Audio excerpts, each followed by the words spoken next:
ప్రతిమ, రేగు పళ్ళకై పట్టిన కుస్తీ, రాగి చెంబుతో చేసిన ఇస్త్రీ, కోతి కొమ్మలో బెణికిన కాలు, మేక పొదుగులో తాగిన పాలు,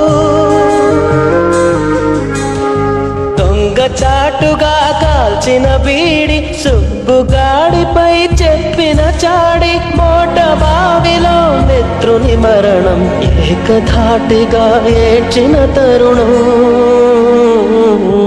గుర్తుకొస్తున్నాయి, గుర్తుకొస్తున్నాయి.